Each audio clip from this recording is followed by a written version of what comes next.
Railway station के platform number 3 पर हर शाम भीड़ के शोर के बीच एक दुबला पतला सा लड़का एक आवाज लगाती थी। यह आवाज थी अमन की। उम्र मुश्किल से 14 साल, कंधों पर टोकरी और चेहरे पर मजबूरी से पहले आई हुई समझदारी।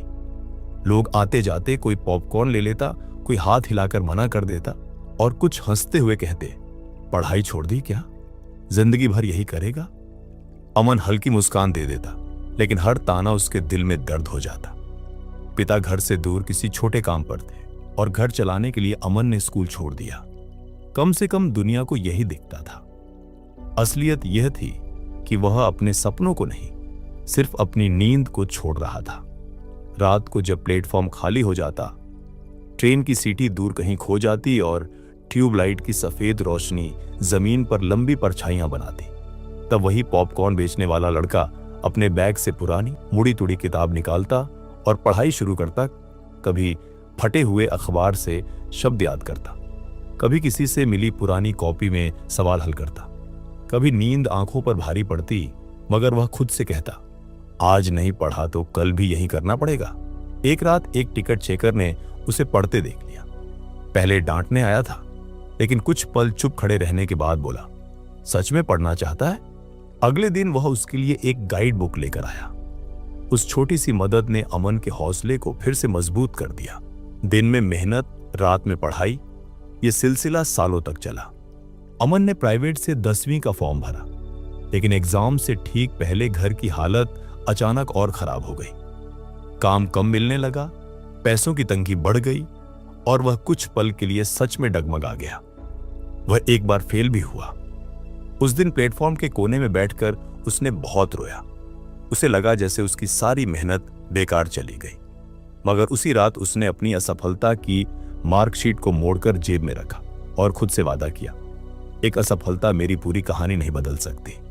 उसने फिर से तैयारी की, इस बार और ज्यादा मेहनत के साथ। धीरे धीरे उसने 10वीं फिर 12वीं पास की। एक स्थानीय शिक्षक ने उसकी लगन देखकर उसे आगे पढ़ने के लिए मदद की और उसे स्कॉलरशिप मिल गई। कॉलेज का पहला दिन उसके लिए किसी सपने जैसा था।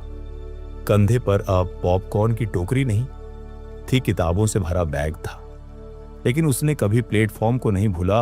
हर छुट्टी में वह घर आता, मां के साथ बैठकर पुरानी बातें करता और चुपचाप स्टेशन जाकर वही ट्यूबलाइट देखता जिसके नीचे उसने सपने सींचे थे। साल दर साल मेहनत रंग लाती गई। प्रतियोगी परीक्षा की तैयारी के दौरान भी कई बार लगा कि शायद यह मंजिल बहुत दूर है, मगर उसे हमेशा वह आवाज याद आती, पढ़ाई नहीं करनी क्या। अब वह उस ताने को चुनौती की तरह लेता था। आखिरकार जिस दिन उसका चयन एक बड़े प्रशासनिक पद के लिए हुआ, उसने सबसे पहले अपनी मां के पैर छूकर मन ही मन प्लेटफॉर्म नंबर 3 को धन्यवाद कहा। कुछ साल बाद उसी शहर के प्रतिष्ठित कॉलेज के वार्षिक समारोह में मंच सजा था। सामने हजारों छात्र बैठे थे और एंकर ने बड़े गर्व से घोषणा की, आज के हमारे मुख्य अतिथि हैं युवा आईएएस अधिकारी अमन वर्मा।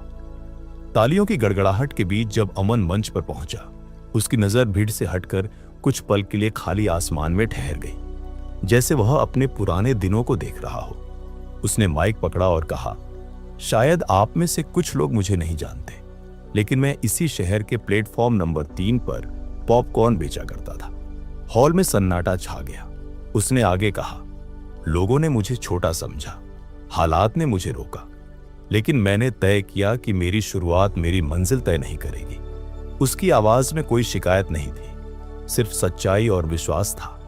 कार्यक्रम खत्म होने के बाद वह चुपचाप स्टेशन गया, उसी जगह खड़ा हुआ जहां कभी आवाज लगाता था। इस बार उसके हाथ खाली थे, लेकिन दिल भरा हुआ था। उसने मुस्कुराकर आसमान की ओर देखा और मन ही मन कहा, मंजिल बड़ी नहीं होती, इरादे बड़े होते हैं।